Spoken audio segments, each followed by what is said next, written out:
So how long can this go on? There's only one person to ask, and that is the anchor of Special Report on the Fox News channel, also Fox News chief political anchor. He's not even tired. He is Bret Baier. Holy.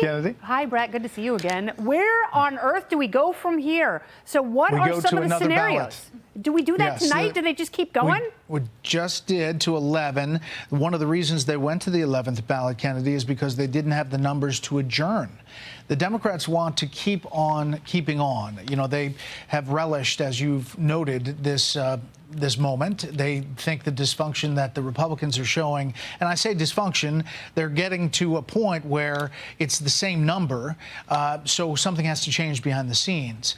So at some point, you've got to either see some movement or Kevin McCarthy is going to have to step aside. There's no indication from McCarthy or his allies that that's going to happen. So the concessions that he's given already, they're going to try to consolidate that. I'm hearing that the number is getting closer to the magic number, and it may now be that some of them choose not to go or vote present, and that frustrated Democrats who are sick of this process maybe vote present too and get the number down to something that McCarthy wins. That's one of the scenarios.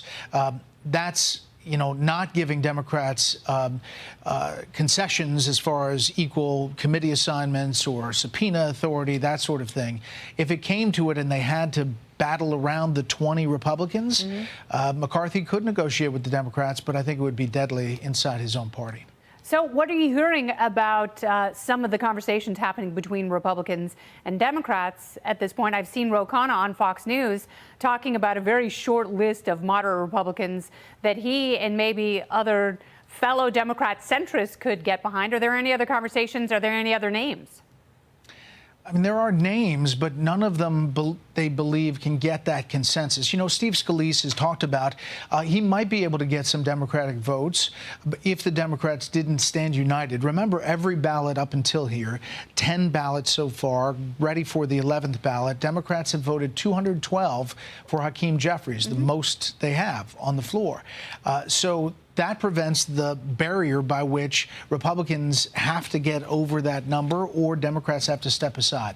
The other name, Tom Cole, and Nebraska Congressman, you've got several other names, McHenry, but none of them are seen as, one, wanting the job, and two, have been put up yet. Each time some opposition figure has been put up, and Matt Gaetz officially nominated former President Donald Trump tonight, the most votes that they have received is 20. Byron Donalds got that, a congressman from Florida.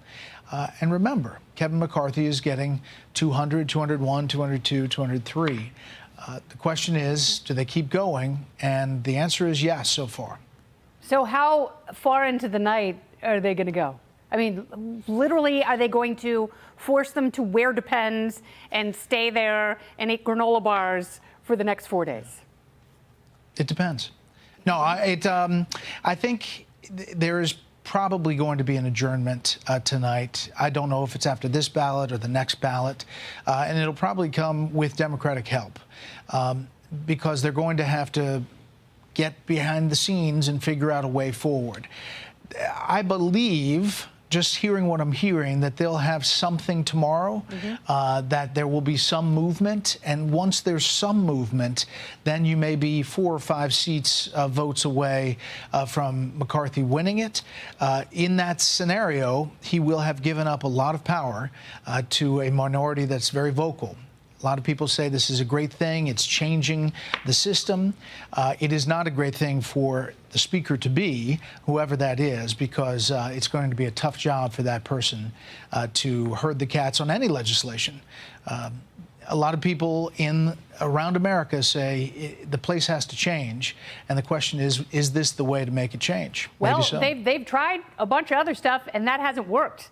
You know, we've had the most important election of our lifetime, the last 5 election cycles, and that hasn't really done anything. And then you've got these establishment figures like Nancy Pelosi and Joe Biden. You could even say George W. Bush and Kevin McCarthy and Mitch McConnell.